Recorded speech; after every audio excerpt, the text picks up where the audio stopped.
Hola, muy buenas noches, mis hermanos. ¿Me confirman, por favor, si me escuchan bien? Perfecto. Sí, perfecto. Sí, Perfecto. profesor, lo Perfecto, escuchamos. se escucha bien. Ya. Si durante la clase me pierdo, es porque he tenido todo el día problemas de internet. Entonces, no, espero que Dios nos ayude y el internet no caiga, no se nos caiga. ¿Ya? Eh, Vamos a esperar un minuto a ver si ingresan más hermanos y vamos a partir, ¿ya? Mientras les voy a compartir la presentación que ocuparemos, el desarrollo en realidad, que ocuparemos el día de hoy.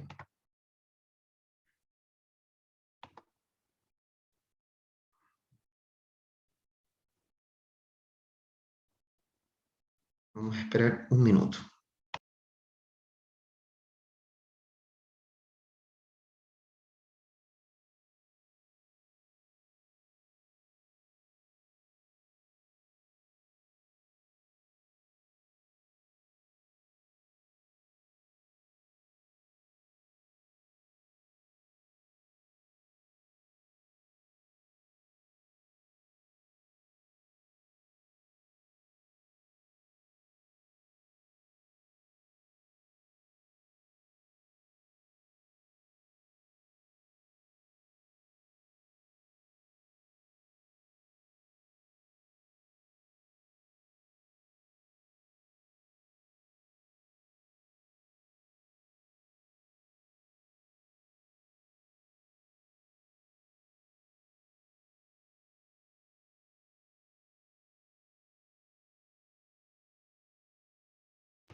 Ya, vamos a iniciar la clase del día de hoy. Le voy a pedir, por favor, al hermano Patricio si nos puede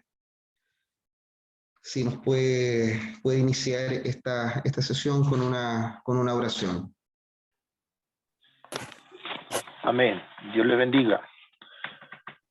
Padre amado, en esta hora vamos a su presencia en el nombre de Jesús de Nazaret, nuestro Señor y Salvador, para que nosotros podamos, Señor, ser discipulados, para que podamos aprender más de usted.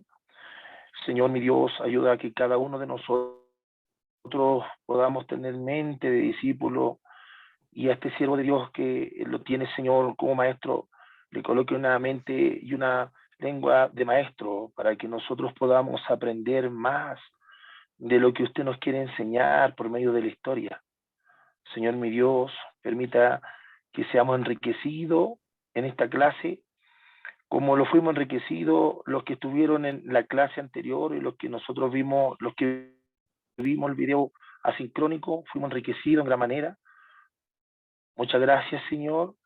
Y en esta hora te pedimos su dulce bendición del cielo por Jesucristo, nuestro amado y eterno Salvador. Amén.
¿Aló? ¿Se escucha?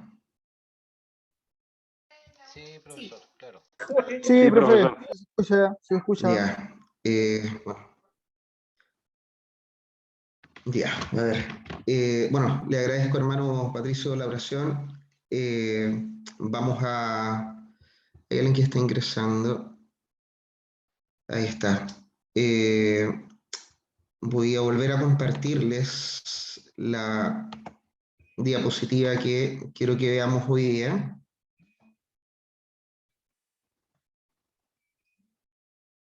Vamos a partir.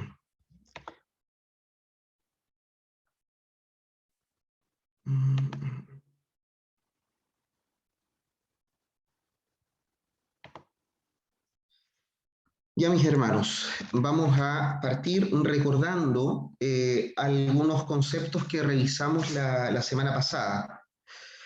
La semana pasada a mí me interesaba y me movía el que pudiésemos reflexionar sobre el concepto de historia y cómo la historia era relevante e importante para el conocimiento teológico. Y yo les indicaba la semana pasada que la historia era un auxiliar fundamental para el conocimiento de la palabra de Dios, sobre todo cuando entendíamos que nuestra fe era una fe histórica, que a diferencia de otras religiones, de otras fe, para no hablar de religión, que es otro concepto, a diferencia de otras fe, eh, era la única que tenía asidero en nuestra historia, en nuestra civilización. Hicimos un recorrido respecto qué conceptos tenían distintas civilizaciones de la historia, sobre el concepto de historia. Y llegamos a, gente, a aceptarla, ahí está. Y llegamos a la idea de que la historia nos permitía comprender lo que somos a través del respeto que debemos tenerle a ese pasado, que somos resultado del sacrificio más divino que ha existido en la historia de la humanidad y que fue la crucifixión de Cristo y cómo a través de ese acto redimió a toda una humanidad. Y encontramos en la historia pruebas históricas de aquello. Y era interesante el reflexionar sobre esta cita de un predicador del siglo XVII, de John Owen, sobre el cuidado que había que tener con la predicación. La prédica, el mensaje, no se podía transformar en un mensaje simplemente abstracto, en un mensaje que no tenía asidero en la realidad. Había que estar prestos a fundamentar el mensaje como la verdad, pero como la verdad la entiende la civilización. Y la verdad está en los hechos comprobables, y la historia es un hecho comprobable. Eso es lo interesante, lo precioso y lo que nos da la convicción de que estamos en la verdad y que creemos en la única verdad. Así que John Owen vio esto con claridad hace siglos atrás. Y es preciso no olvidarlo. Es preciso que hoy día, en una época donde todo se ha relativizado, es preciso que hoy día, en una época donde todo parece ser una verdad más al lado de la otra, es lo que los filósofos llaman la época o la era del posmodernismo, la destrucción de las verdades, incluso de aquellas verdades seculares, de la verdad de la ciencia, de los grandes paradigmas políticos, pero también de la verdad cristiana. Por lo tanto, es una época en donde hay que estar escudriñando, es una época en donde hay que estar atentos a ser portadores de la verdad. Hechos 17:11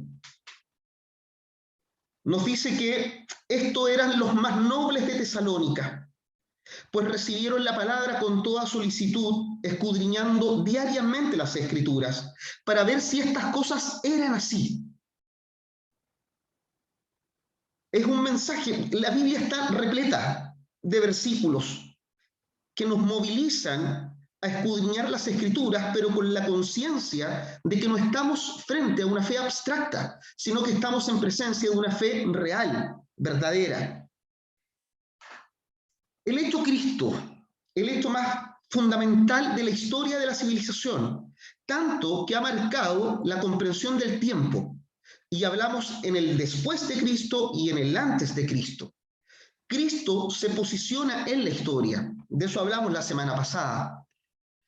Cristo viene a conmocionar la historia, y lo más interesante, y con esa idea me quiero quedar para poder avanzar, es que el hecho Cristo hay que entenderlo en el hic et nunc, es decir, en el ya sí. Cristo es la culminación de lo que el Antiguo Testamento había prefigurado. Todo en el Antiguo Testamento apunta a Cristo. Todo apunta a esta historia. Pero Cristo abre otra historia. Cristo abre la historia de la esperanza. Cristo abre la historia del camino que los cristianos y los creyentes en Cristo, que su iglesia invisible debe recorrer hacia la vida eterna. El futuro ya está definido. El futuro ya está escrito. Sabemos dónde vamos. Sabemos dónde no queremos ir.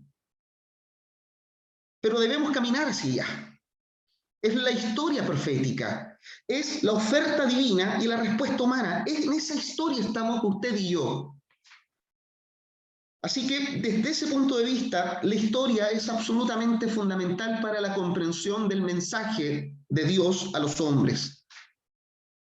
Si bien no es el mensaje en sí mismo, es el soporte fundamental para señalar que esta es verdad, es la verdad. Por lo tanto, quiero partir la clase volviendo a establecer la importancia de la historia para la comprensión de la teología, para la comprensión del mensaje, de la revelación. Y volver a establecer la importancia del hecho Cristo, la importancia del Jesús como una historia real que ocurrió en el tiempo y el espacio, nuestro tiempo y nuestro espacio.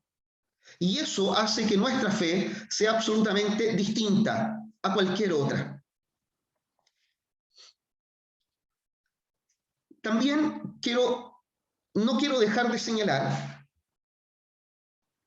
el que por favor tengamos un respeto hacia el pasado. Comprendamos lo que ha ocurrido, porque gracias a lo que ha ocurrido hemos llegado hasta donde estamos hoy día. El 2022 es producto del 2021, 20, del 1517, de la importancia de Lutero. Es resultado de la controversia arriana y de cómo Atanasio logra, siendo un sujeto secundario en la jerarquía eclesiástica, logra que la verdad se imponga. Y por eso la cita que yo les comparto es lo que nos debe arrojar luz frecuentemente en el desarrollo de la historia. Si bien la iglesia a veces ha obrado distinto, a veces la iglesia ha obrado fuera de la palabra, se ha controvertido la palabra, se ha discutido, se ha fraccionado, se ha dividido, siempre han habido siervos fieles que se han convertido en héroes, en heraldos de mejores días, dice la cita. Siempre Dios ha permitido que alguien logre redirigir a esta iglesia invisible, que es una porque cree en Cristo. Siempre ha habido alguien que ha logrado redirigirla. Por lo tanto, no perdamos de vista eso. Y en virtud de eso, es que este curso habla de la iglesia en la historia medieval. Yo les comentaba la semana pasada, y lo comento también a colación de los que no estuvieron, que la Iglesia ha tenido una historia. Y esa historia la podemos reconocer en esas 6 etapas que están ahí, escritas, desde la Iglesia apostólica hasta la Iglesia moderna en la cual vivimos hoy. El primer curso que tuvieron abordaron aspectos de esa Iglesia apostólica, de esa Iglesia perseguida y de esa Iglesia imperial. Y hoy día nos vamos a posicionar en el camino a esa Iglesia medieval. Y aquí vamos a establecer una conexión con lo que usted vio y revisó en Historia de la Iglesia 1. Y para no abordar esta historia con otros elementos, me quiero referir básicamente a los elementos que usted estudió. He recogido la literatura del primer curso y he tomado un aspecto de ella que me parece muy interesante para poder iniciar el estudio de la Iglesia medieval. Y tomé una frase de los textos que ustedes leyeron que me refleja muy bien, de manera muy clara, lo que ocurre con estas 3 primeras etapas. Tenemos una primera etapa, la Iglesia apostólica, que comienza alrededor del año 30 y finaliza con la muerte del apóstol Juan. Tenemos una iglesia que en esa época se expande. Pero en esa expansión que hace por el conocido Imperio Romano, como ustedes muy bien lo estudiaron, esa iglesia comienza a ser incómoda a algunos emperadores. Y esa iglesia comienza a ser objeto de una persecución, por veces más intensas, por veces una religión tolerada, porque se le entendía que era un anexo a la religión judía, a la cual ya se le toleraba por jurisprudencia, por costumbre, por ley. Por lo tanto, esa iglesia perseguida que ustedes van a observar con Nerón, esa iglesia perseguida que van a observar con Diocleciano, deja de ser perseguida con Constantino. Y ustedes recordarán muy bien, porque Constantino es un punto de inflexión en la historia del cristianismo. Yo no creo que no se tiene ningún fundamento histórico para saber si la conversión de Constantino fue genuina o no lo fue. Hay algunos que hablan y que dicen que sí, que efectivamente Constantino se hizo cristiano con convicción. Hay algunos que dudan de eso, porque Constantino se bautiza casi en su lecho de muerte. Pero lo que sí es claro es que Dios proveyó. Y a veces Dios utiliza a los impíos para proteger a los suyos. Yo no tengo conocimiento de alguna fuente histórica que logre determinar cuán genuina o verdadera fue la conversión de Constantino, pero lo que sí sabemos es que Constantino, el cristianismo, deja de ser perseguido. Lo que sí sabemos es que con Constantino, la iglesia, de ser perseguida, se convierte en una iglesia victoriosa. Eso sí lo sabemos. De eso hay pruebas, hay hechos que demuestran aquello. Ustedes recordarán a grandes rasgos esa historia en donde Constantino tiene una visión y se enfrenta con su opositor, Magencio, que era la expresión del paganismo. Y vence. Magencio se ahoga en un río. Y Constantino desde ahí protege a la iglesia cristiana. Ahí yo coloqué 7 hechos que demuestran la victoria del cristianismo. ¿Y cómo vamos a poder observar que los cristianos, desde una situación despreciable, se transforma en alguien o en algo que se sienta al lado del trono imperial? Esos 7 hechos ustedes los revisaron en el primer curso. Cesan las persecuciones. No observamos ninguna persecución más. No existen. Desde aquí en adelante, el cristianismo institucionalizado en la Iglesia, que nosotros vamos a reconocer como la Iglesia Católica, lo único que hace es consolidar una situación de poder. Poder espiritual, pero también poder temporal. Poder mundano, si le quiere llamar. Pero las persecuciones cesan. Segundo, se comienzan a restaurar aquellas iglesias que habían sido clausuradas, que habían sido destruidas, que habían sido dadas a otros fines. Se comienza a limpiar el espacio para que vuelvan los cristianos a esos lugares. Se restauran unas, se reabren otras, se construyen otras. Y vamos observando cómo en el Imperio Romano se van levantando casas de adoración. Y eso nos muestra cómo el cristianismo se va volviendo victorioso. Imágenes en las iglesias.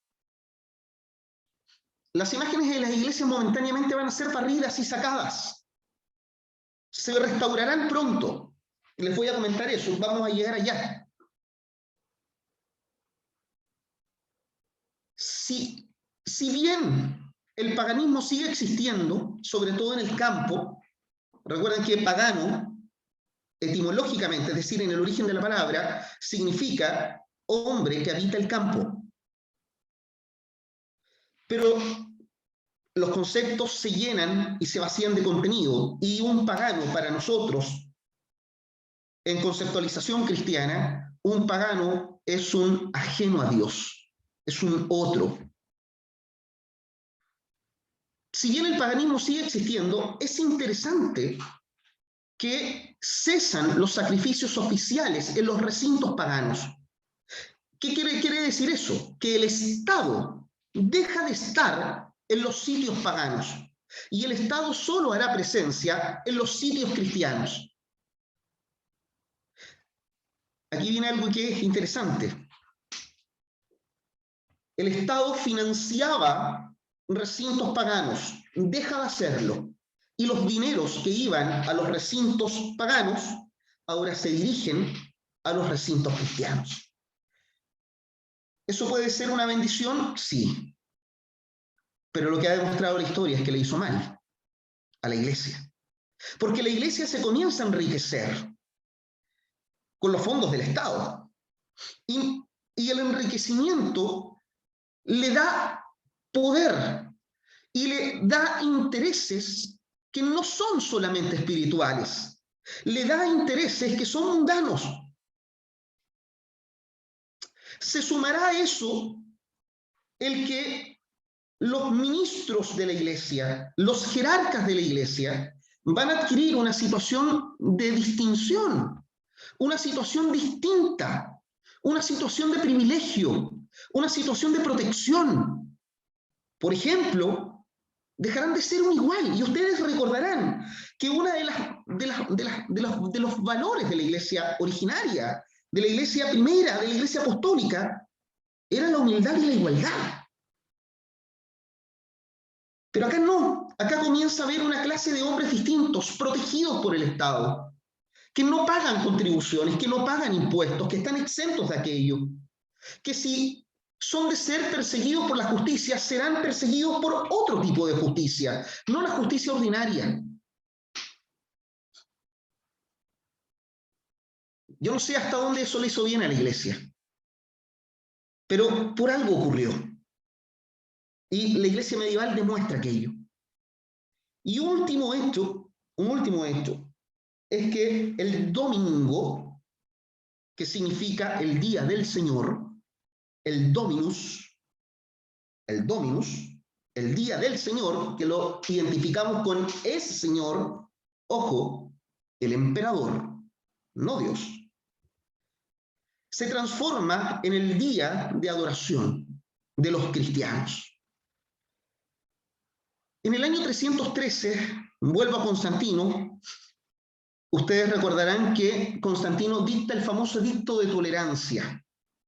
La iglesia deja de ser perseguida y en el año 323 Constantino es el único emperador, no tiene competencia.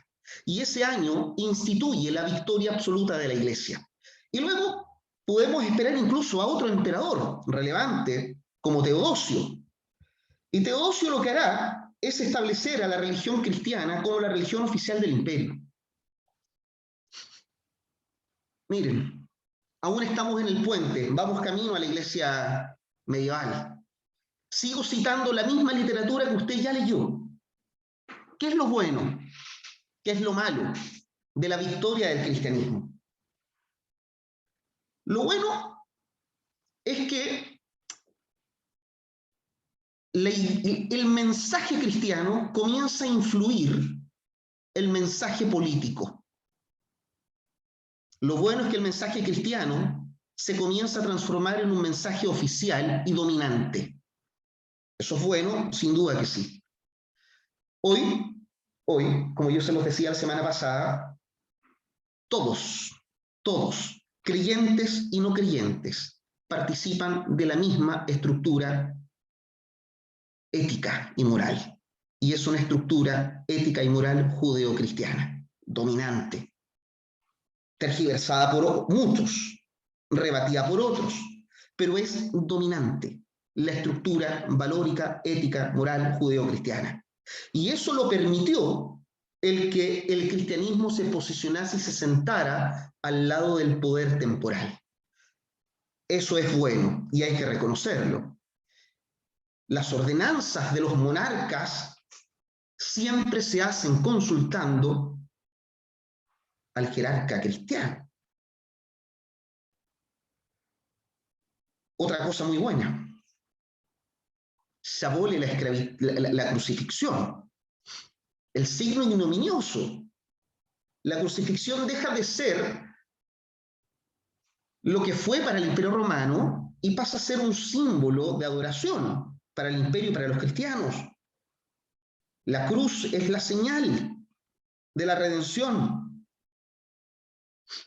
Otra cosa que usted tuvo que haber leído es que la vida se vuelve un tanto más buena. ¿En qué sentido? Se terminan una serie de hechos que atentaban contra la dignidad humana. Nosotros somos criaturas de Dios, hechos a imagen y semejanza de Dios. Y eso, incluso el derecho lo ha reconocido, los derechos humanos lo han reconocido hoy día.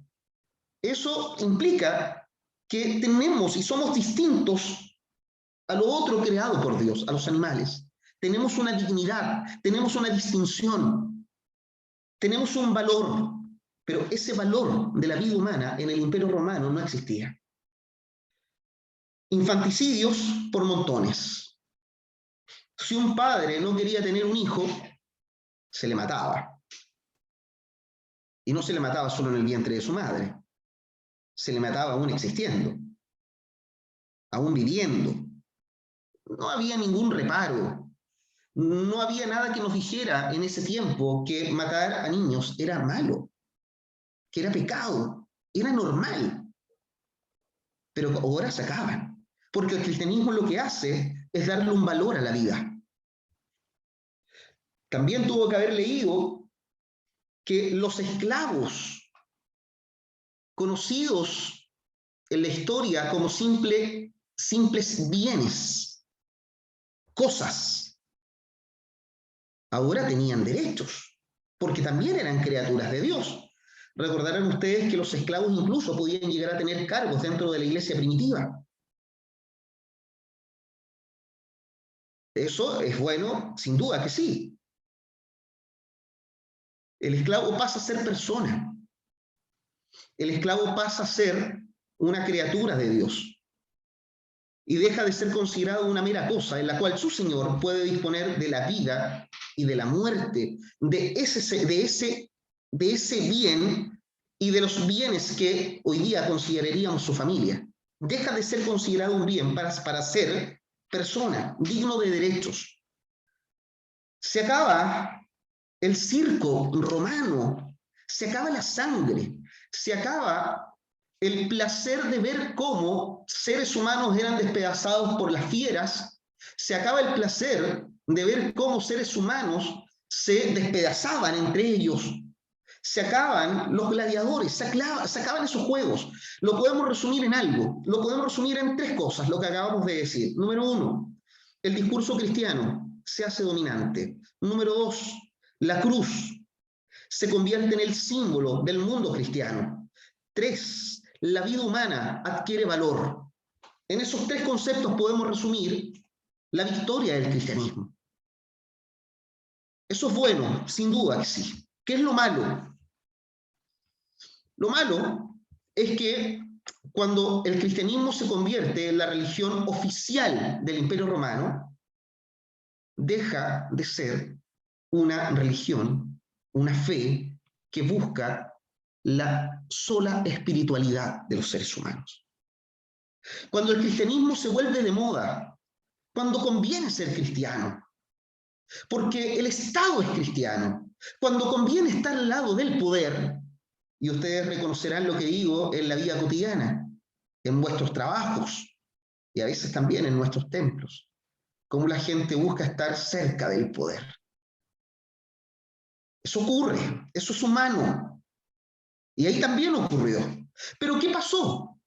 Que la iglesia se comienza a completar, comienza a recibir personas, hombres y mujeres, de una vida espiritual relajada, laxa, de un cristianismo aparente. Bastaba simplemente que me entregaran el título de cristiano, porque ahora estamos en la religión oficial del imperio. Es la religión que está en lo correcto. Pero nos olvidamos de algo, de la fe, del corazón humano. Y se comenzó a vivir una fe aparente. Una fe aparente. Una fe que comienza a verse influenciada y permeada por costumbres paganas.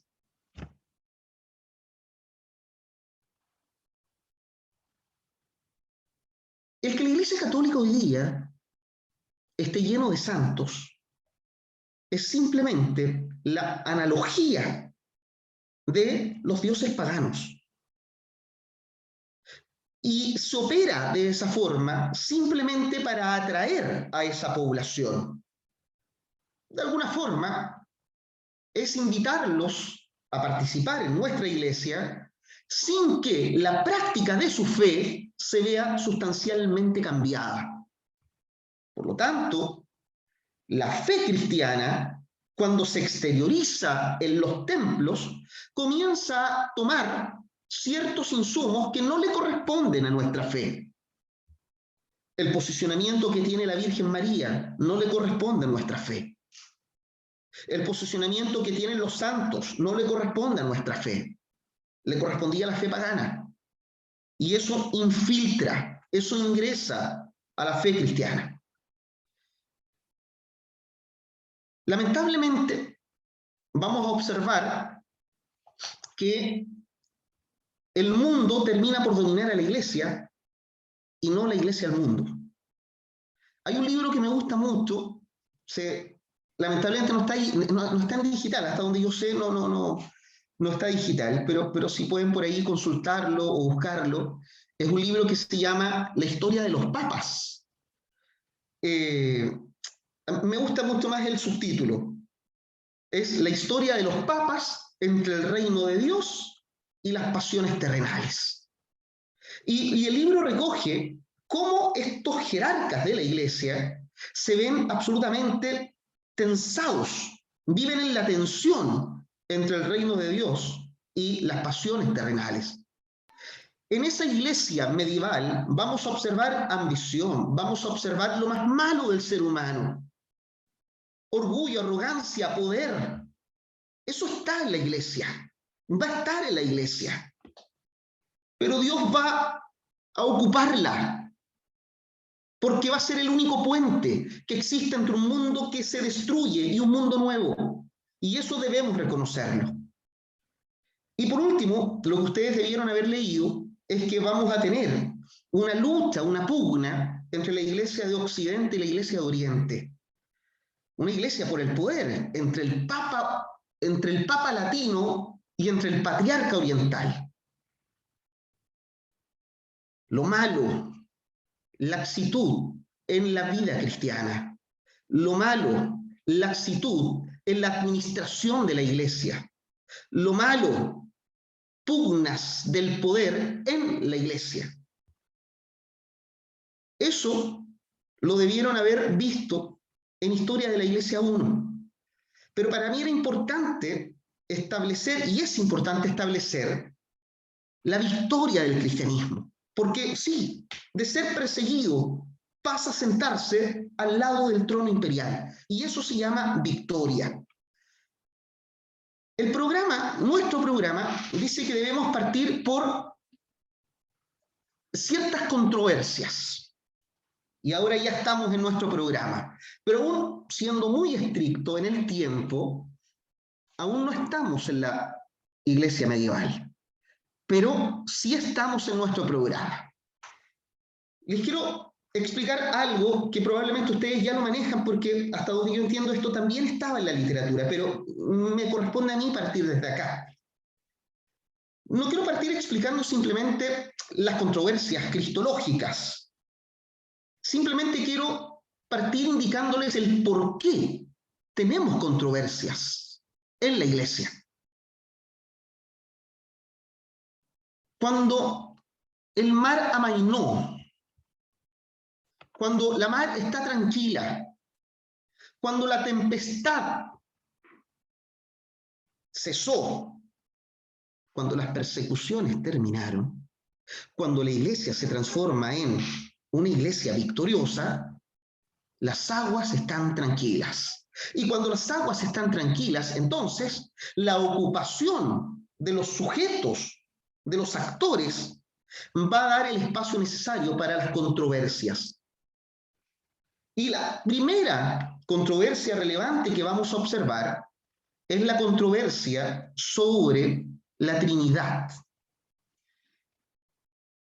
Esta es una de las controversias más relevantes que hay en la iglesia cristiana.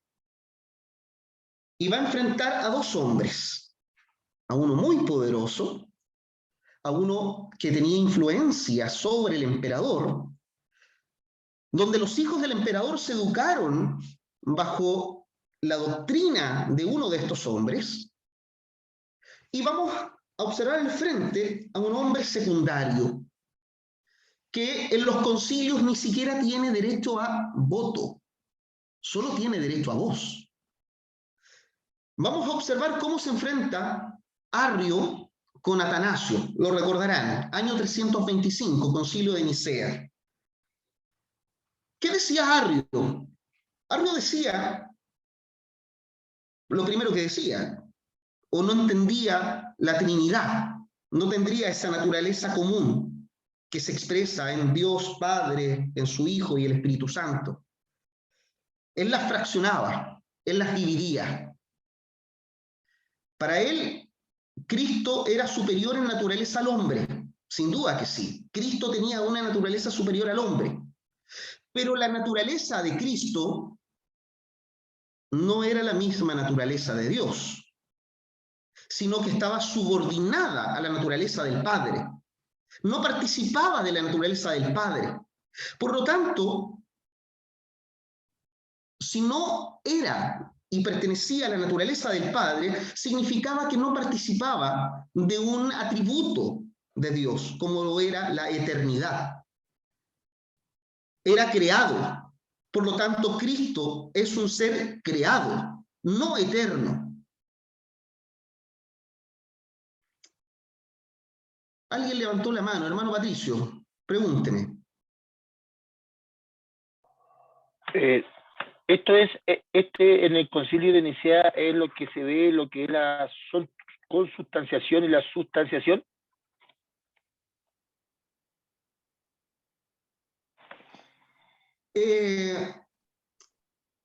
Hay elementos, pero aún no se llega ahí. Pero hay elementos que van a ir apareciendo y van a ir nutriendo el resto de las controversias, ¿ya? Pero se va a ir desarrollando aquello.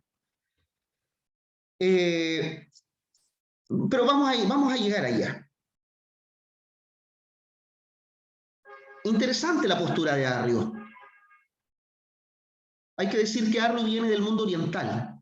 Hay que decir que el mundo oriental, per se, ha sido una región dada a la reflexión sobre las naturalezas y las esencias. Y ahí, ¿por qué se los digo? Porque es importante el contexto. Si uno tuviese que resumir en una palabra la diferencia entre las controversias de la Iglesia oriental y la Iglesia occidental, uno diría que las controversias de la Iglesia oriental siempre refieren a las naturalezas, a las cosas abstractas. En cambio, las controversias de la Iglesia occidental siempre refieren a las cosas prácticas. Y eso es simplemente la expresión de contextos culturales. Arrio viene de Oriente. Por lo tanto, se reflexiona en función de entender esa naturaleza de Cristo. Enfrente de Arrio se levanta Atanasio. Les quiero recordar algo que ya les señalé. Atanasio es un hombre que no tiene influencias. Atanasio es un hombre secundario en la iglesia. Pero Atanasio defiende con tesón la misma naturaleza de Dios Padre, del Hijo y del Espíritu Santo también. Defiende la unidad que existe entre el Hijo y el Padre, participantes de la misma naturaleza. Si participa Cristo de la misma naturaleza, entonces Cristo es eterno, igual que el Padre. Si seguimos la enseñanza arriana, Cristo no es eterno. Cristo es una creación. Cristo es un ser creado, superior a los hombres, pero creado igual que los hombres. Atanasio logra persuadir al grueso de los concurrentes al Concilio de Nicea. Y el Concilio de Nicea toma una decisión que se conoce como el credo niceno. El credo niceno es quien se pronuncia por la doctrina de la Trinidad. Padre, Hijo y Espíritu Santo participan de la misma naturaleza. ¿Quedó resuelto eso ahí? No, no quedó resuelto ahí. Atanasio va a ser expulsado 5 veces, 5 veces convocado de nuevo, 5 veces llamado. Atanasio es un hombre perseguido. Atanasio es un hombre asediado, porque Arrio es un hombre poderoso. Hay una frase que se indica a Atanasio solo contra el mundo. Atanasio se siente solo porque está en una situación desventajosa respecto a Arrio. Y la doctrina arriana no cesa. La doctrina arriana sigue viviendo en Oriente. Y luego, en la iglesia medieval, la doctrina arriana sigue viviendo en España. La vamos a revisar. Vamos a ir a eso. Pero la doctrina arriana sigue coexistiendo con el credo niceno. ¿De acuerdo? Pero lo interesante es que el credo niceno llega al momento en que se impone. Y los arrianos son vencidos y pasan a ser participantes de las doctrinas de la Iglesia Católica. Y eso hay que reconocerlo. Esto se está dando dentro de la Iglesia que vamos a reconocer como la Iglesia Católica. Ese es uno de los primeros y más relevantes controversias cristológicas. Otra controversia que también ustedes entiendo que revisaron es respecto solo y única, exclusivamente, a la naturaleza de Cristo. Ya no estábamos discutiendo si es que Cristo participaba de la naturaleza de Dios Padre. No, eso ya de alguna forma el credo niceno lo había fijado, aun cuando la doctrina arriana siguiera persistiendo. Aquí la discusión o la reflexión está en torno a lo siguiente. La naturaleza divina posee la naturaleza humana. Dios adquiere forma humana, pero siempre hablamos de dos naturalezas, una que posee, la otra poseída. Esa es la famosa controversia de Apolinario.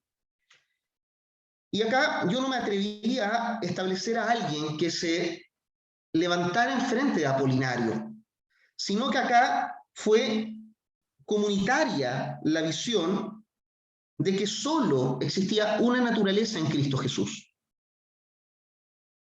En Cristo Jesús se une Dios y el hombre, pero se unen en una naturaleza, no en dos, como lo señalaba Apolinario, una naturaleza poseyendo otra naturaleza. Acá existe solo una naturaleza, lo cual le da fuerza a la idea de que Dios experimentó a través de Cristo lo que experimentamos los hombres, que fue tentado como somos tentados los hombres. Si no, perdería sustento histórico nuestra fe. Si no fuera así, si no fuera unión de Dios y hombre en una sola naturaleza. Esa controversia se resuelve en el 381 después de Cristo en el Concilio de Constantinopla. Hay otros eventos que tienen que ver con la condena a los monofisitas, los nestorianos, pero yo no voy a ir ahí, espero que lo lean. Simplemente me quiero detener en esta controversia. ¿Por qué me quiero detener acá? Porque de esto versa vuestro trabajo. Esta es la controversia pelagiana y agustiniana.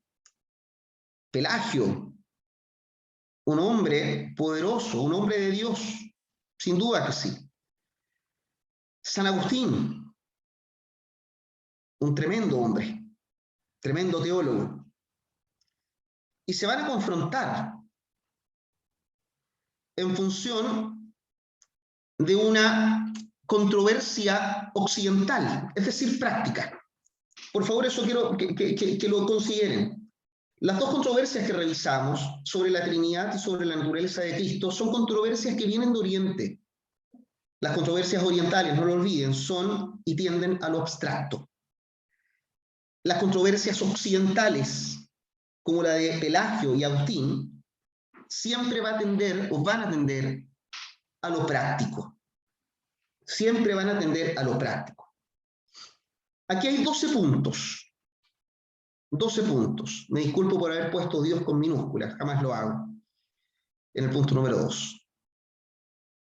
La primera controversia entre Pelagio, vamos a ir observando estas 12 tensiones que existen entre Pelagio, un sujeto caracterizado por un fuerte moralismo ascético, y San Agustín, un hombre que vive atormentado, preso del pecado, pero que llega el momento en que su vida se constriñe y se inclina a la voluntad de Dios. ¿Qué podemos observar en los puntos tensionantes entre Pelagio y San Agustín? Por una parte, observamos que Pelagio indica que la muerte, que la muerte no es producto del pecado. La muerte no es producto del pecado, la muerte es producto simplemente de la naturaleza humana. Una naturaleza humana terrenal, una naturaleza humana finita. Por lo tanto, hombres y mujeres destinados a la muerte. Eso es lo que señala Pelagio. San Agustín San Agustín cree en el pecado original. San Agustín cree que la muerte es simplemente un resultado del pecado.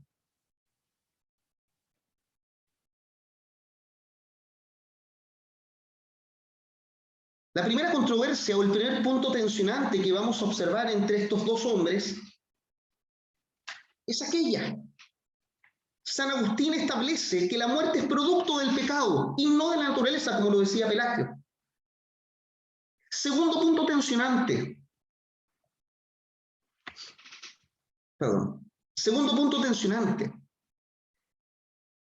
Pelagio creía que el hombre podía obtener su salvación por los méritos, por las buenas obras, por el comportamiento moral y ético, porque éramos libres de pecar o no pecar. Eso decía Pelagio. San Agustín entiende que Dios proporciona gracia simplemente por su voluntad, que Dios perdona y considera al hombre porque tiene misericordia de él. La gracia de Dios es quien permite que hombres y mujeres sean salvos. La gracia es proporcionada a los adultos, no a los niños. Por eso San Agustín defiende el bautizo de los niños. Lo tienen que haber leído en estos textos que se entregaron a propósito del trabajo que deben hacer.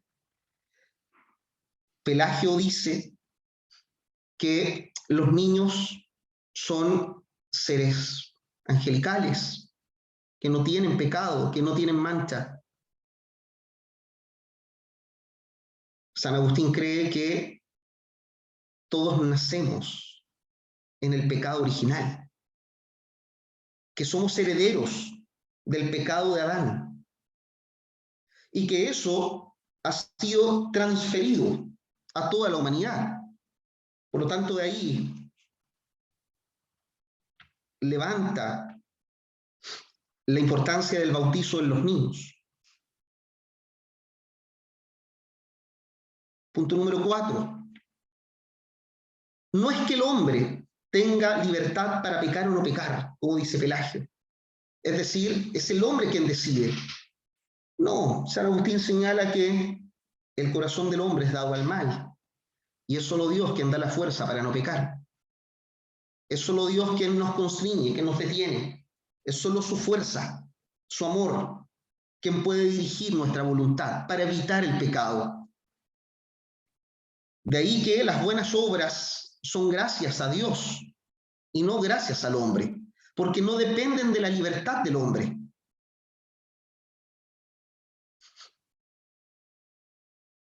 Los que creen en el Señor lo hacen por propia voluntad. Dios está ahí, nos ha hecho la oferta divina. Y ahí hay un punto tensionante, que es una contradicción por si acaso, y una contradicción no resuelta en San Agustín.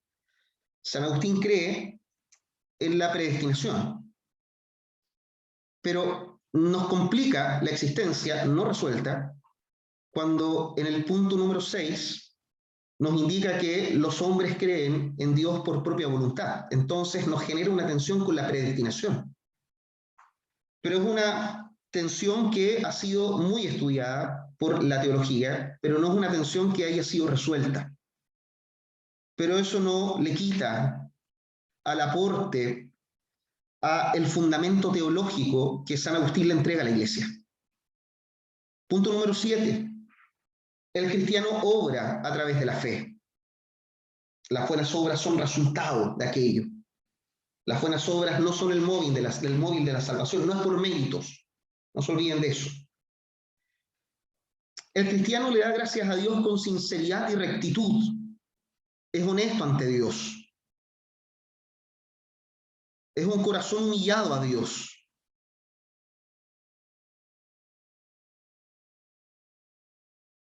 La confesión de los pecados es un requisito para el cristiano. San Agustín es claro al decir que no lo hacemos porque somos humildes, no le confesamos a Dios nuestros pecados porque somos humildes, porque entendemos nuestra posición en la relación que tenemos con Dios, subalterna, humillada. No, para nada. Los pecados se confiesan porque existen, porque son reales, porque pecamos, porque el corazón del hombre tiende al mal, constantemente. Solo la gracia de Dios nos puede dar la fuerza para no pecar. Aquí está el punto de los niños. Los niños que mueren sin recibir bautizo son excluidos del reino de los cielos.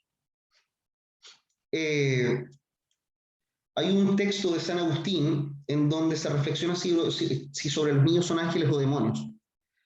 Sin duda San Agustín cree que los niños, al nacer en el pecado original, de manera inconsciente, su corazón siempre los lleva al mal. Y la primera reflexión que tiene San Agustín es, si los niños no fueran llevados al mal, entonces ¿para qué los educamos? Si los niños son buenos por naturaleza, entonces ¿para qué requieren formación? ¿Para qué requieren corrección? ¿Por qué?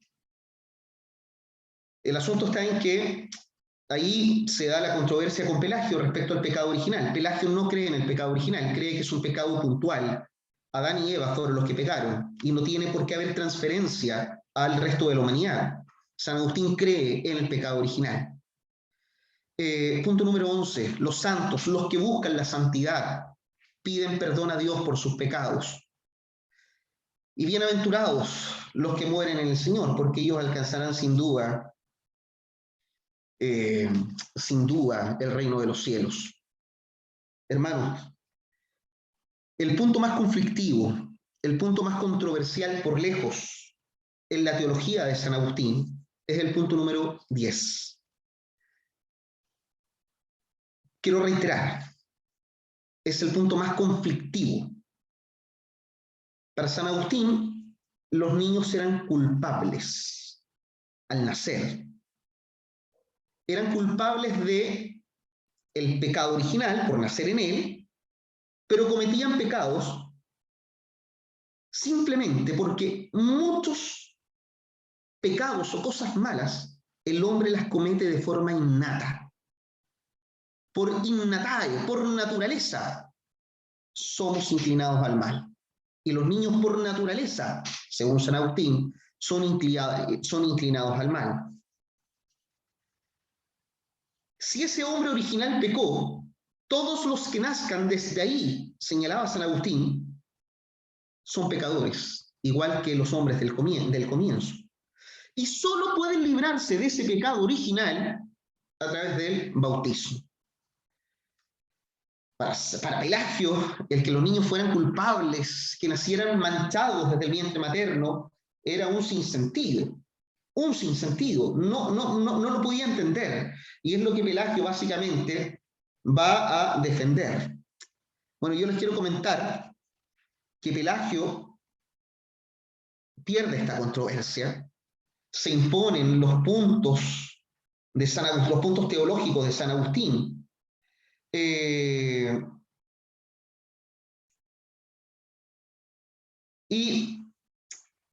Y fueron perseguidos por la Iglesia Católica, los Pelagios y los pelagianos, aunque Pelagio trata de pedir y zafar, de pedir perdón.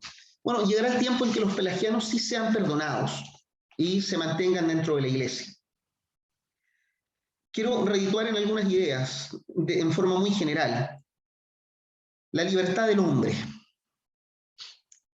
Para Pelagio, el hombre no necesita el bautismo, ni conseguir ni alcanzar ningún sacramento, ninguno para alcanzar a Dios.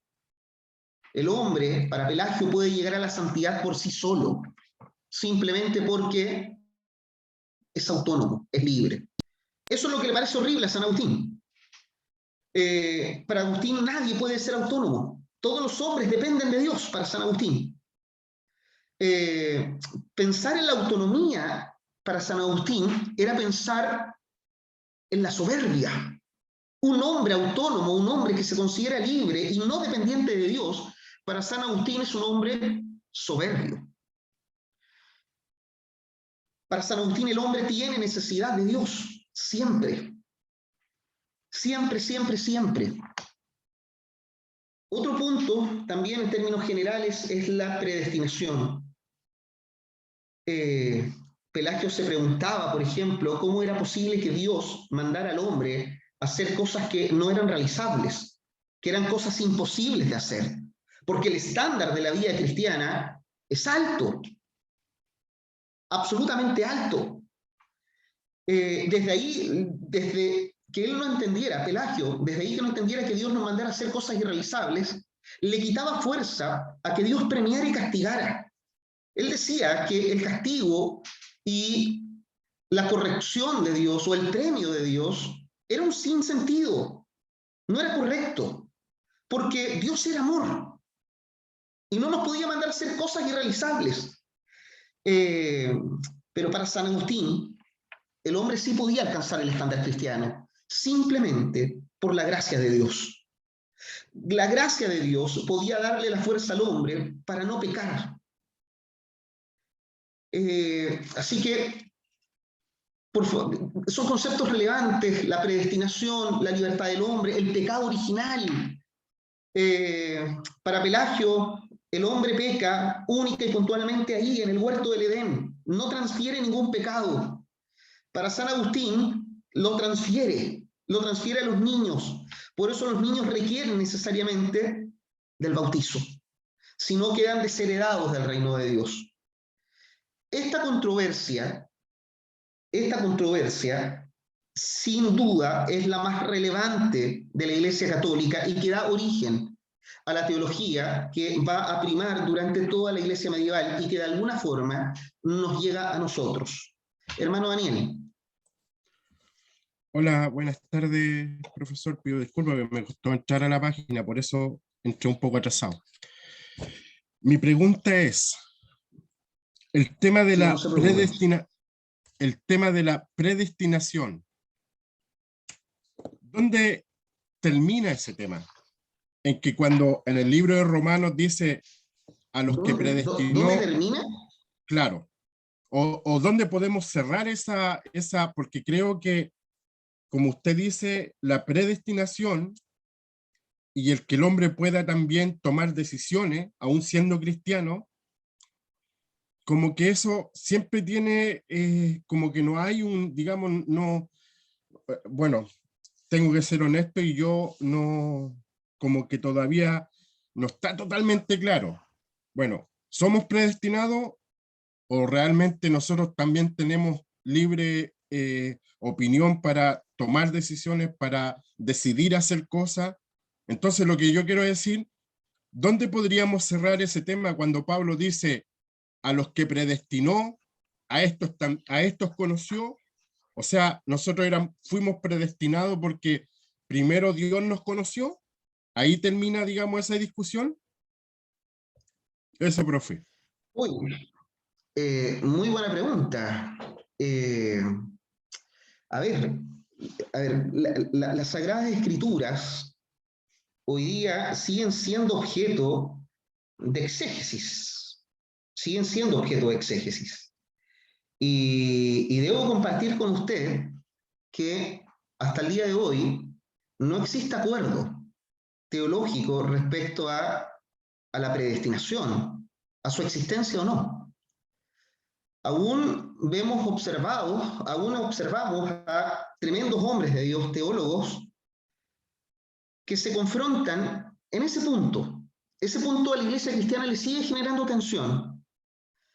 Entonces yo no me atrevería a decir que ese punto tensionante para la Iglesia cristiana ha terminado, ha concluido. Yo creo que sigue abierto, pero no nos olvidemos también de que la teología también ha tenido ciertos acuerdos, y es que, asumiendo las discrepancias, han logrado acercarse a puntos de encuentro o a puntos en común en otras esferas que son muy relevantes también para la vida cristiana. Pero en función a su pregunta, yo quiero afirmar lo que usted dice.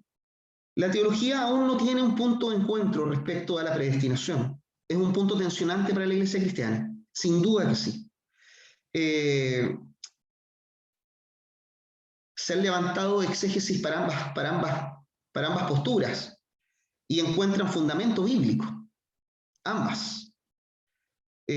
Así que, bueno, nuestra labor es ir reconociendo los fundamentos de ambas posturas. Y lo interesante de esto es que, y lo valorable de esto es que esas tensiones son producto de que hombres le han dedicado su vida a tratar de desentrañar el mensaje cristiano, el mensaje divino. Pero son tensiones. La Iglesia aún tiene tensiones teológicas, sin duda que sí. Y una de esas tensiones es justamente la predestinación. Así que no es un tema resuelto, hermano Daniel. No es un tema resuelto, para nada. Bueno, quiero volver a la controversia pelagiana y agustiniana. Profe, simplemente disculpe. señalando... Dígame. Perdóneme. No. Pero, Dígame. ¿qué hacemos cuando Pablo dice a los que predestinó, a estos conoció? Eso podría ser una respuesta no totalitaria para este tema.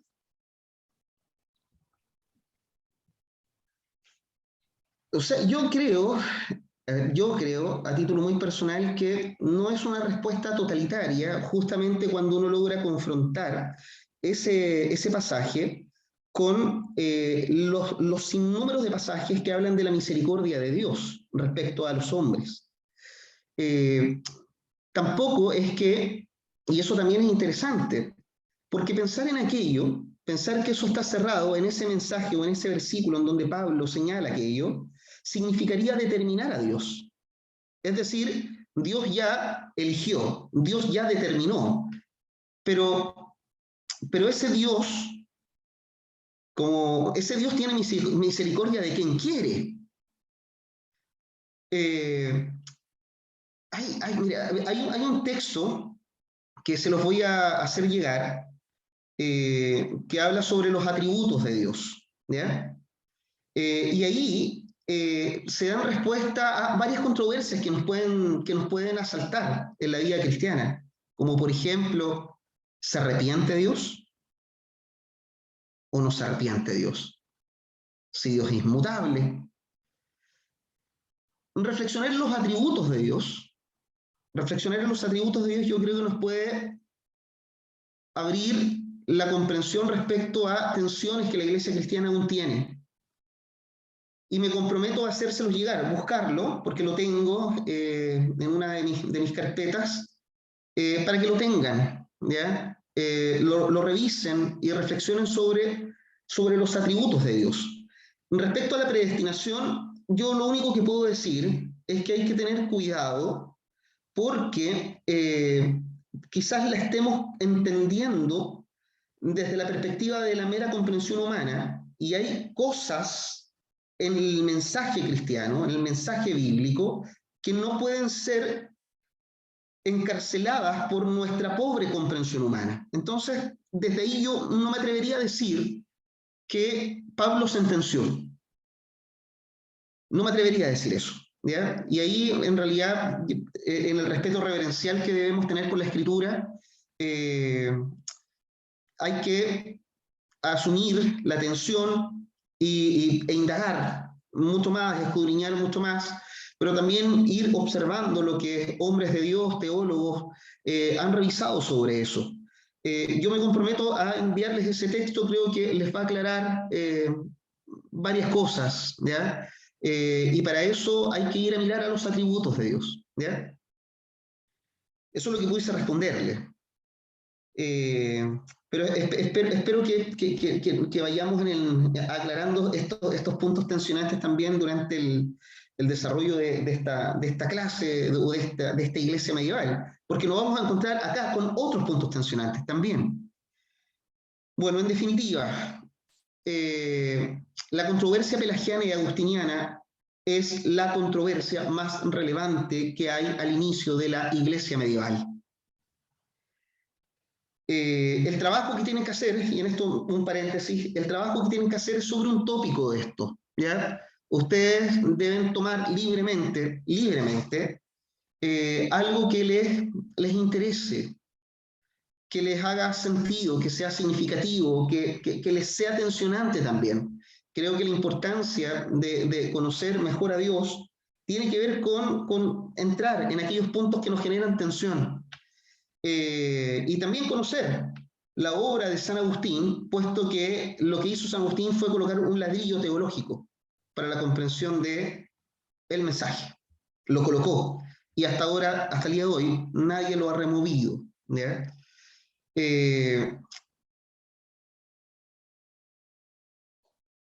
Hasta acá las controversias.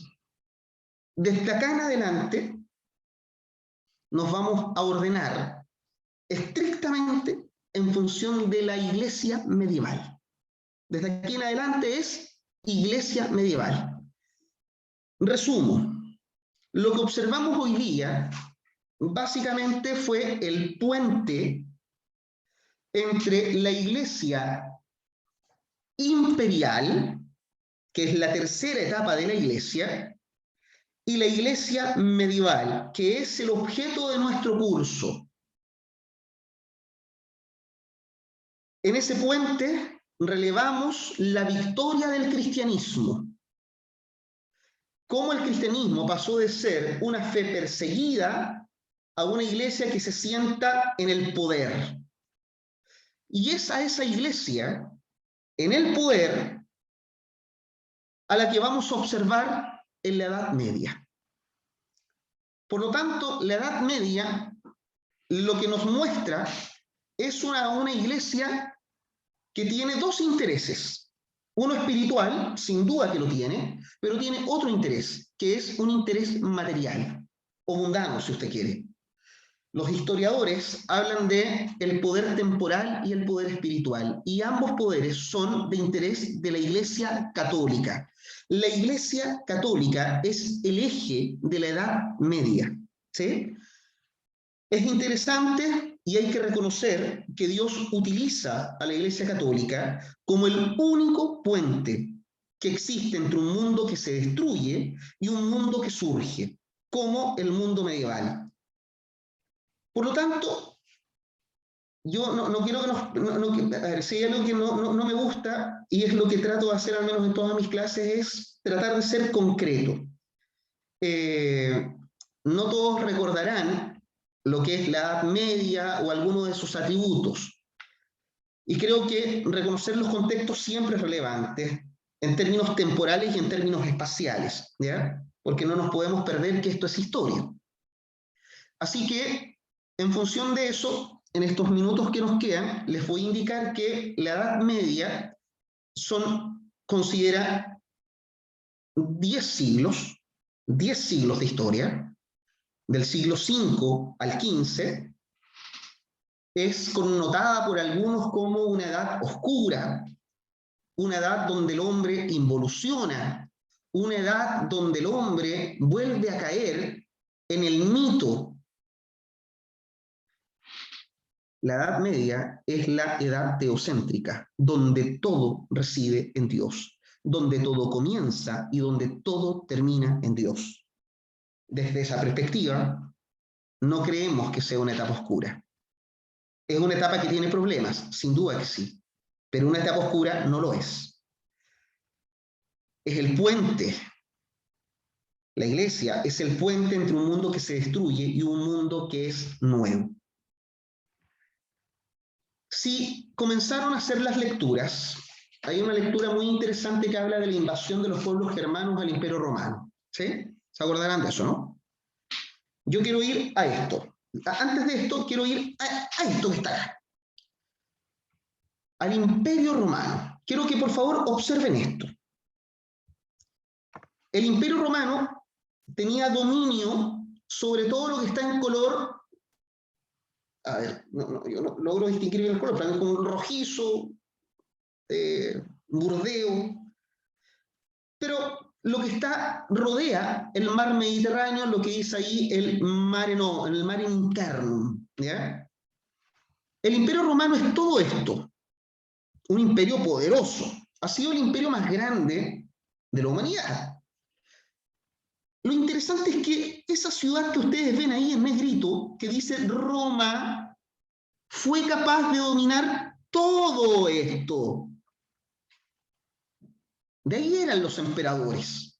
Y cuando la iglesia imperial se sienta al lado del trono del emperador, el cristianismo se expande por toda la cuenca del Mediterráneo. Cuando Teodosio convierte a la religión cristiana, la religión oficial del imperio, toda esta zona se convierte al cristianismo de manera espiritual y laxa. Porque no se olviden que eso fue lo malo, ¿sí? Cuando la iglesia era la iglesia del Estado, permitió que muchos ingresaran a la iglesia, pero no con una verdadera intención espiritual. Pero esto que ustedes ven acá, el Imperio Romano, se termina.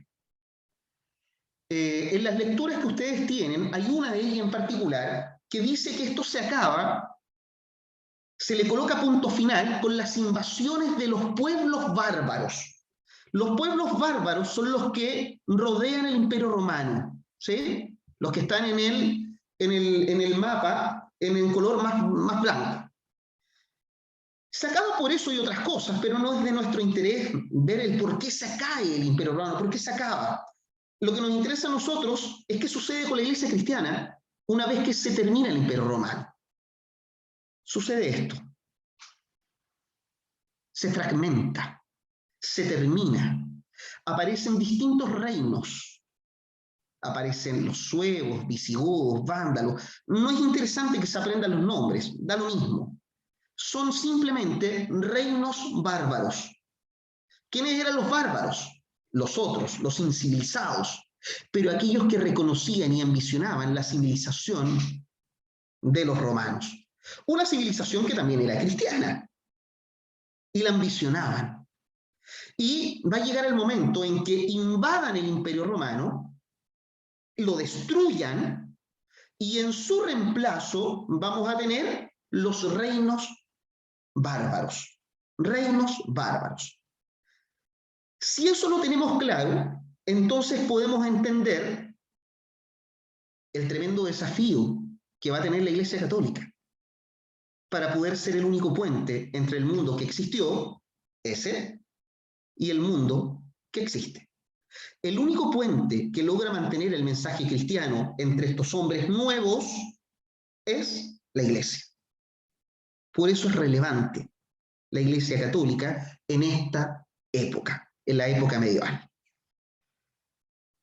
Lo primero que quería hacer yo era llevarlos al mapa, era llevarlos al espacio, saber dónde estamos hablando. Yo les quiero decir que América, el lugar que nosotros habitamos, aún ni siquiera era descubierto. Estamos hablando de el siglo V al XV. Estamos hablando desde los años 400 a los 1400. Y América se descubre a fines de esa época, 1492. Por lo tanto, lo que está hacia allá, hacia su mano izquierda, no nos importa. No existe todavía. Sí existe Asia. África era un lugar desconocido, por lo tanto era el mundo conocido. La iglesia cristiana, el cristianismo, se convierte en una religión de carácter mundial, porque ese era el mundo conocido, no era otro. Dicho eso, me interesa, por favor, que revisemos rápidamente, pero muy rápidamente, qué era la Edad Media, cuáles eran sus atributos. Y con esto vamos a terminar el día de hoy, ¿ya? Lo vamos a revisar muy rápido. La Edad Media se divide en dos etapas, la Alta Edad Media y la Baja Edad Media. La Alta Edad Media es del siglo V al X y del X al XV la Baja Edad Media.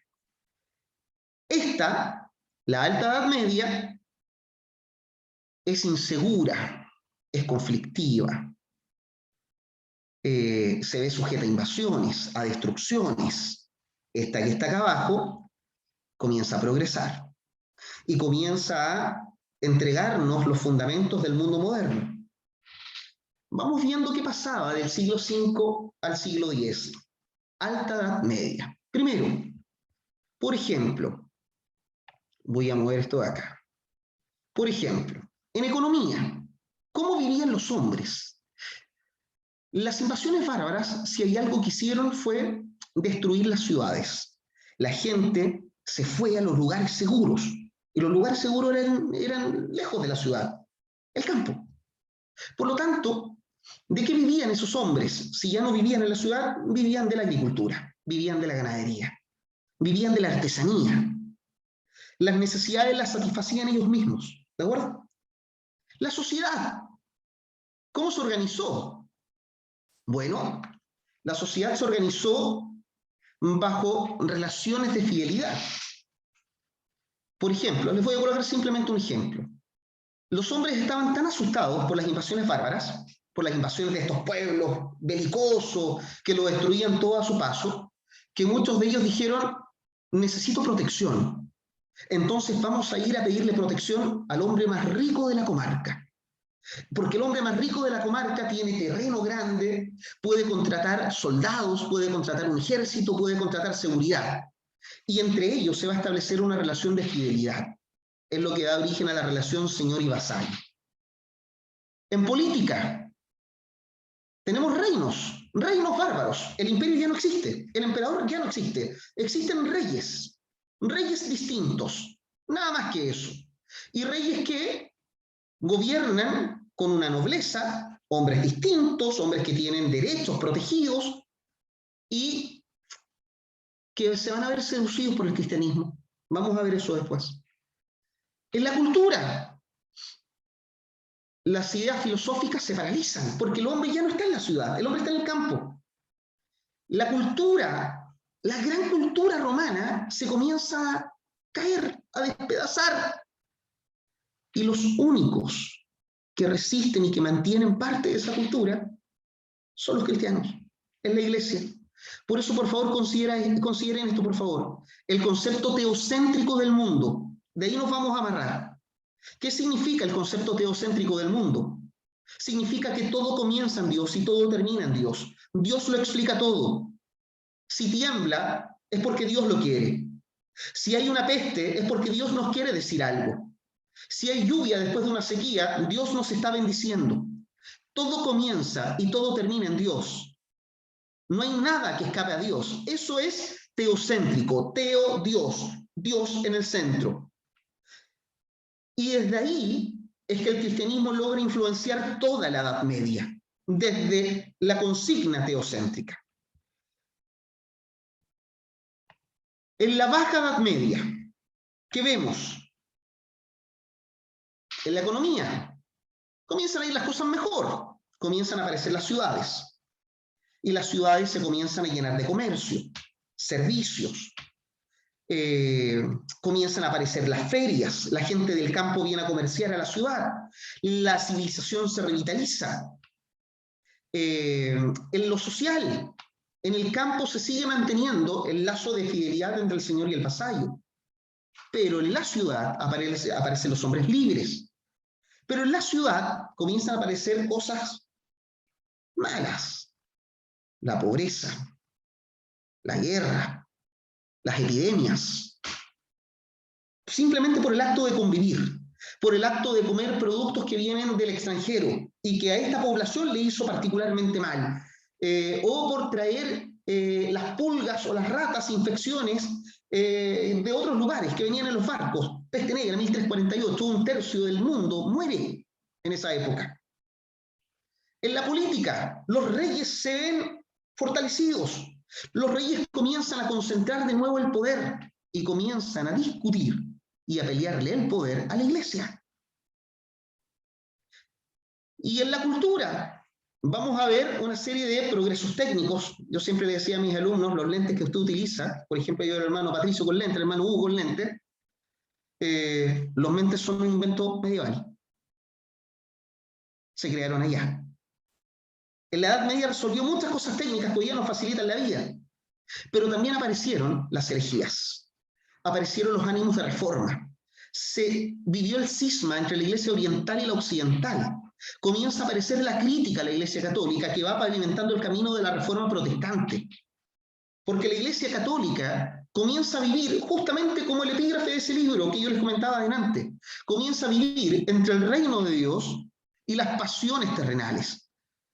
Y esa tensión, esos dos señores que hay en la iglesia, van a llamar a hombres como Lutero, como Zwinglio, como Calvino, a dirigir, a redirigir a la iglesia a la sana doctrina.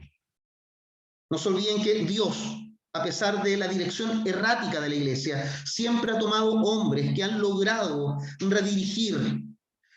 ¿Ustedes han reflexionado en que Lutero era un simple monje? Era un simple monje. Y ese hombre, ese simple monje, tuvo la fuerza suficiente de romper la unidad de la fe que yacía en la Iglesia Católica. La rompe y da origen a toda una corriente protestante. Un simple monje que no tenía ningún poder en la Iglesia Católica. Me recuerda a Atanasio, cuando se enfrenta al poderoso Arrio. Dios siempre ha tomado hombres que no necesariamente tienen el poder, que nos diría a nosotros, va a ser capaz de hacerlo, porque es poderoso. No. Existe como un patrón. Dios siempre ha tomado hombres que no tienen el suficiente poder para que su iglesia siga persistiendo. Siempre. Mis hermanos, esto que acabamos de hacer, mirar este cuadro, mirar estos mapas, tienen simplemente una intención: ubicarnos en el tiempo y el espacio. Es fundamental entender, cuando hablemos de la Iglesia Católica, ¿dónde está esa iglesia? ¿A quién se dirige? ¿Con quién discute? ¿A quién le discute el primado?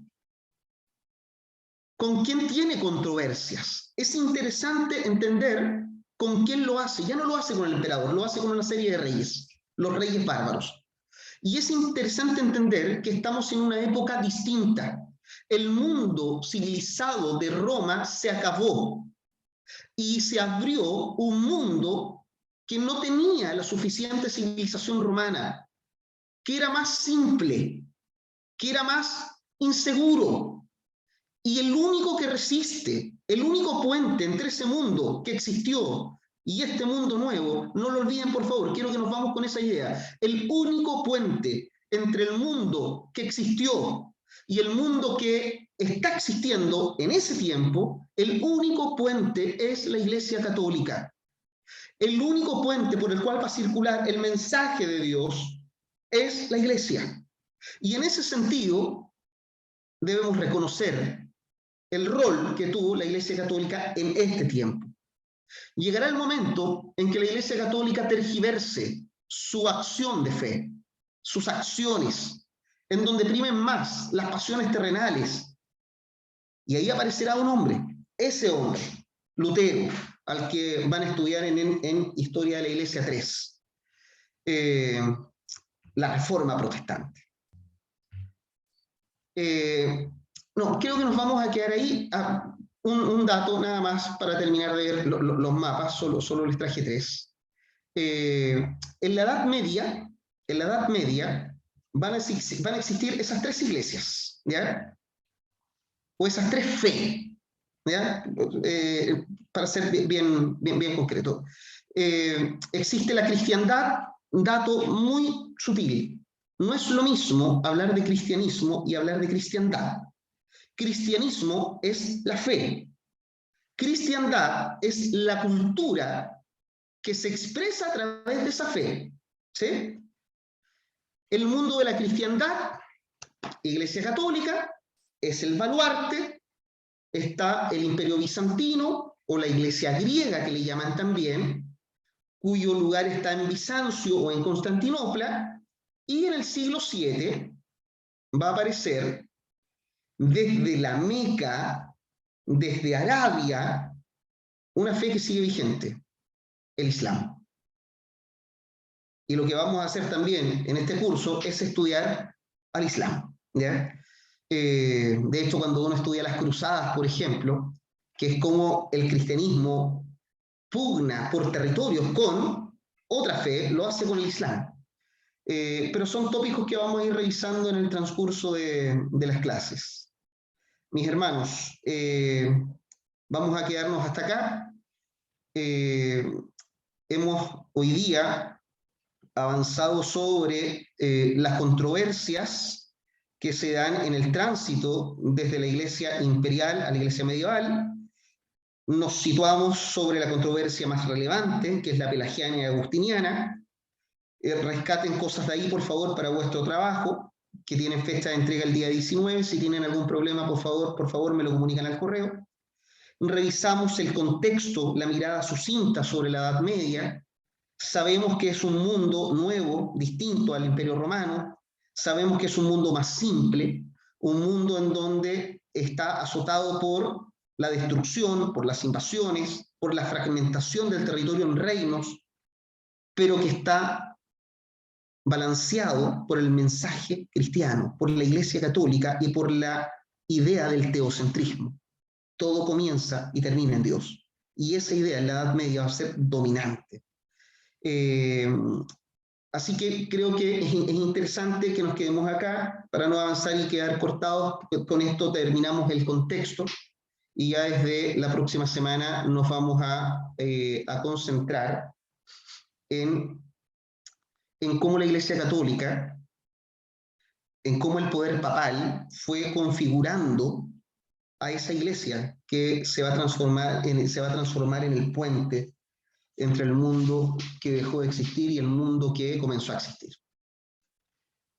Hermano Eleazar, perdón, levantó la mano. Hola, profe, buenas noches, hermano. Hola, buenas noches. Usted, profe, bueno, ya que está terminando la clase, quiero hacer como un paréntesis igual, ¿eh? Usted es de la Playa Ancha, ¿no? De la Universidad Playa Ancha, Sí, ¿sí? así O es. sea, si yo le Sí, digo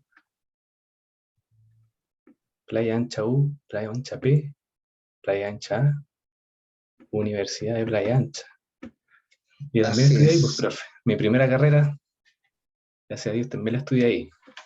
Así que conozco el Ah, contexto de la universidad. Así que fue súper lindo leer que venía de ahí también. Lo otro, bueno, sí, de ahí ya venimos. sí, súper, súper bueno. Lo otro, quiero agradecer igual a algunos hermanos del grupo que al igual que yo, eh, bueno, somos reformados.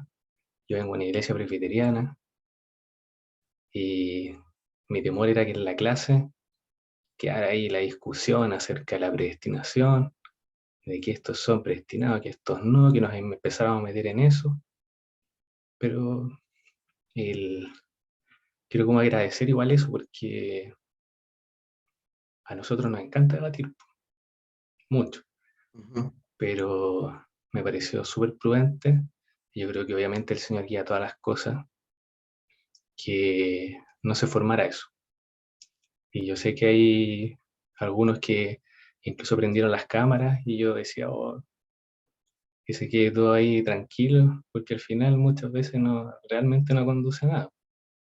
Y, y en realidad estamos en otra clase, en otro ramo, podemos conversar esas cosas, tenemos un grupo WhatsApp donde, claro, ahí tenemos todo el día para enviar audios, conversar, comentar esto, y agradezco porque para mí igual fue un repaso, vimos algunas cosas, claro, de la primera unidad, también cuando vimos historia de la Reforma Protestante, como que enganchamos algo ahí de la época medieval también, y fue súper nutritivo empezar como a analizar ya con esa información los puntos claves que usted iba mencionando, entonces fue mucho más enriquecedor. Así que yo creo que eso, para todo, yo creo que fue una muestra de madurez también, porque siempre se forman debates y todo, y a pesar de que es un instituto reformado, eh, creo que igual corresponde a como algo más que es paralelo, que puede como imbuir también todas las áreas, pero permitió que pudiéramos tener como el avance y la fluidez necesaria para poder ver muchas cosas del ramo que no hubiéramos perdido si hubiéramos entrado en ese debate. Eso, pues, hermano, los quiero mucho a todos. Sí, perfecto, hermano Eleazar. Bueno, no nos olvidemos que somos hermanos en la fe, probablemente tengamos algunas diferencias, pero todos miramos a Cristo. Así que no nos olvidemos que eso es lo que es de donde no podemos sacar la vista, ¿ya? Cuando la sacamos caemos en esas controversias que en realidad terminan dividiéndonos, ¿ya? Hermano Moisés, levantó la mano. Sí, hola profesor, no sé si me escuchan bien. Sí, se escucha bien, perfecto. Ya, bueno, les saludo a todos, a mis hermanos, a usted profesor. Sí, había encendido la cámara para hacer una consulta con respecto a lo que estaba hablando, pero en realidad me retracté de, para que pudiera seguir la clase, porque en realidad tiene razón el hermano Eleazar. A veces comenzamos a entrar en algunos puntos y nos desviamos de la clase, del fondo de la clase, y comenzamos a salirnos de lo que es nuestro foco en el momento. Pero sí quería hacerle una consulta, profesor, porque la semana pasada usted había dicho que quería que lo ingresáramos al grupo de WhatsApp, Ujú. ¿ya? Pero yo le envié yo lo traté de ingresar, pero no permite, usted tiene deshabilitada la opción de ingresarlo. ¿En serio? Claro, porque solamente a los contactos suyos los puede ingresar. Ok, y ahí yo qué debería hacer, por ejemplo, porque Eh, a- por último, o agregarme a mí o agregar en las configuraciones, agregar todo. Por ejemplo, no solamente a mis contactos, sino que a todos. Y ahí cualquiera lo podría agregar. no, ok, lo haré. Pediré asistencia, porque yo soy un poco negado para estas cosas, Ya, pero ahí le dejo, o pero por último, pediré asistencia, no se preocupe. ahí vemos. Si era para eso nomás, profesor. Era para... Sí, pero no se preocupe, lo voy a solucionar. Saludos a todos, gracias. Ok, muchas gracias, hermano Moisés. Hermana Mabel, Buenas noches a todos, pues muy buena la clase, interesante todo lo que vimos. Y me asalta una duda que quería consultársela. El tema de las controversias. Se van produciendo, ¿cierto?, estas controversias, estos puntos doctrinales diferentes, pero me salta la duda si ya tenían el Nuevo Testamento, ¿por qué se profundizan tanto estas controversias? a ver, lo que pasa es que, a ver, eh, el mensaje revelado, el mensaje escrito en el Nuevo Testamento, en la Biblia, es un mensaje que debe ser necesariamente, no revela todo, ¿sí? De esto se ha visto que Dios revela aquello que quiere revelar, pero a veces los hombres, sobre todo en aquellas culturas que son más dadas a la reflexión o a las abstractezas, como dicen por ahí, sin duda tratan de desentrañar cuestiones que para ellos en cierto tiempo resultan fundamentales. Y cuando le aplican exégesis a los textos, van llegando a conclusiones que los van separando o les van generando muchas más reflexiones, algunas muy dificultosas, pero que se terminan por plantear en una institucionalidad que requiere resolver, es decir, ¿qué debemos entender todos?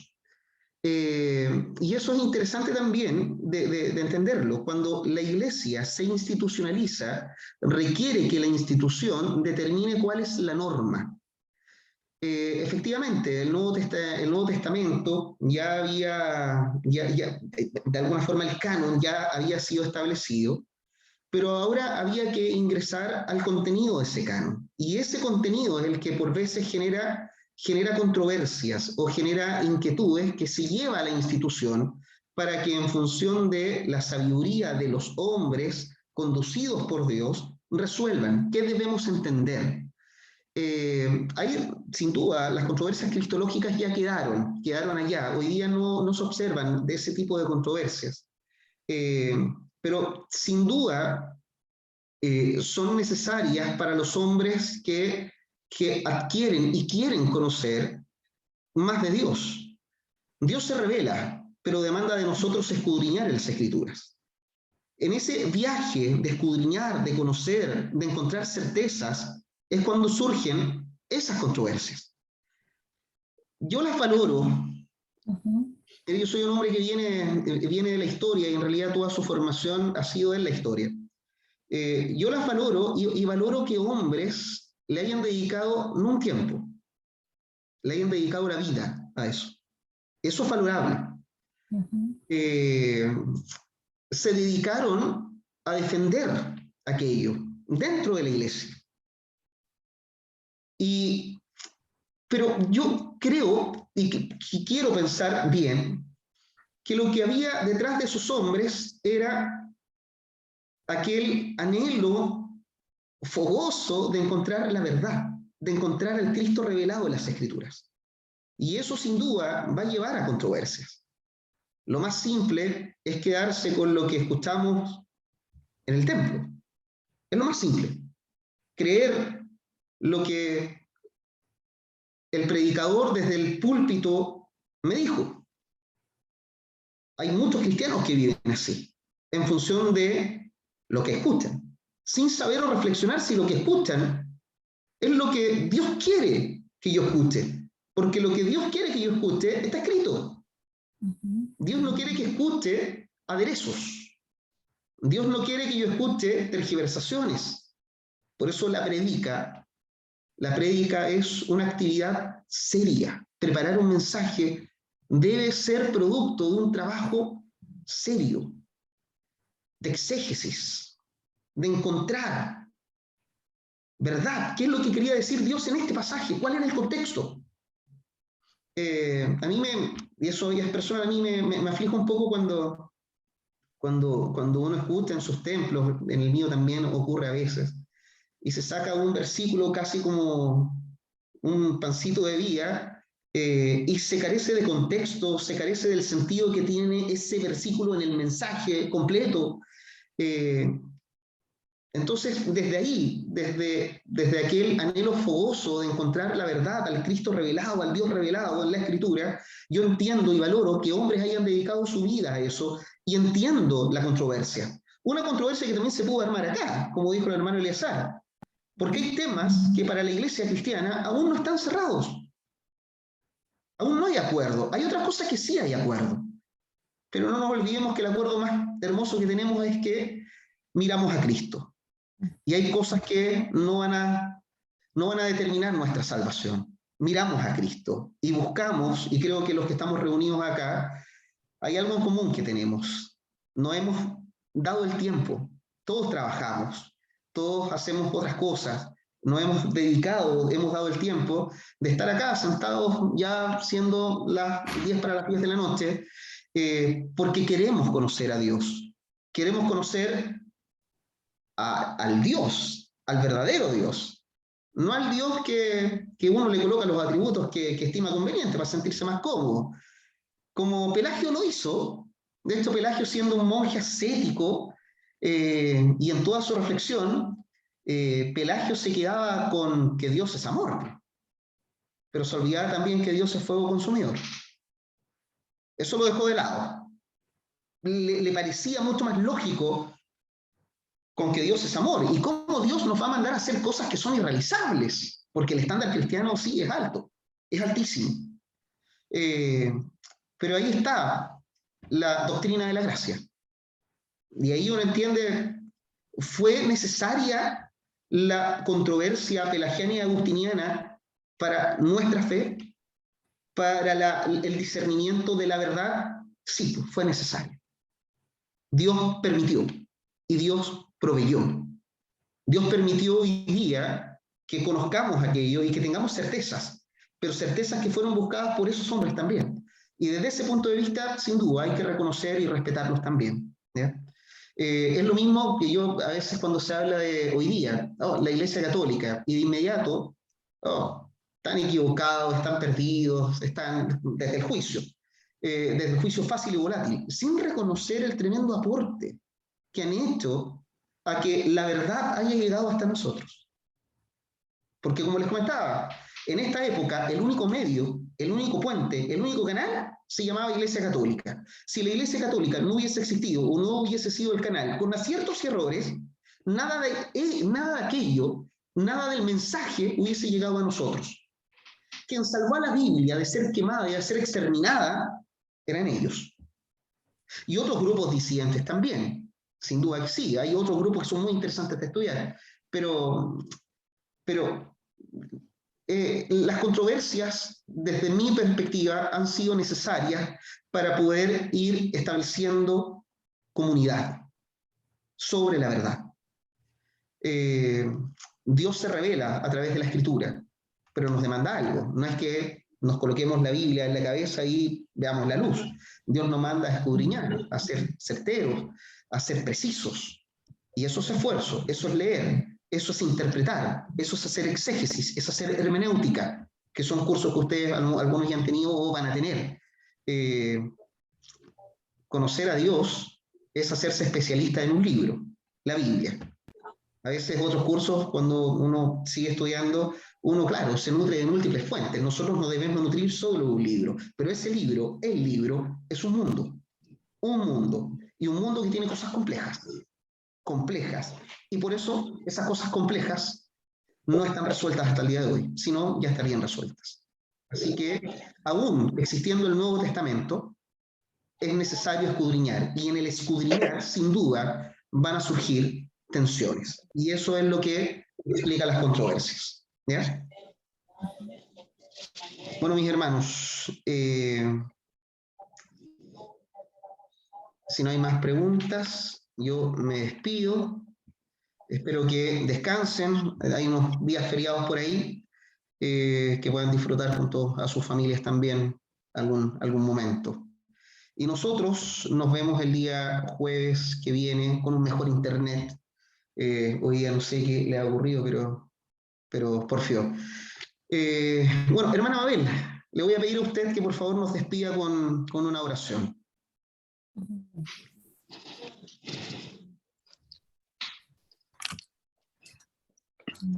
Padre bueno, siempre es un deleite observar su palabra, siempre es un deleite junto con otros hermanos que hemos abrazado la fe, que hemos encontrado la redención en Cristo, centrarnos en la meditación de lo que usted soberanamente ha hecho a través de la historia. Gracias porque usted tiene el control y en sus manos nuestras vidas siempre están seguras. Señor eterno, pido su protección y su gracia sobre nosotros y oro para que nos ayude a ser agentes de este tiempo capaces de llevar la cruz de Cristo en alto y capaces de ser portadores de la luz y de la sal que tanto se necesita en este tiempo. Bendiga a su iglesia y ayúdele para que pueda ser victoriosa como es el anhelo de su corazón. Ponemos nuestras vidas en sus manos y anhelamos que de su gracia recibamos fortaleza, dirección. Y también oro por aquellos siervos dispuestos a enseñar su palabra. Gracias por ellos. Gracias por lo que hacen en este tiempo. En Jesús oro. Amén. Amén. Bueno, mis hermanos, nos vemos el día jueves. Que tengan un buen fin de semana, descansen y que Dios los bendiga. Que estén muy bien. Chao, profesor. Chao. Que esté bien. Chao, Chao. chao, hermana. Buenas noches, chao, que estén bien. Chao. Buenas noches, gracias, profesor. Chao. Chao.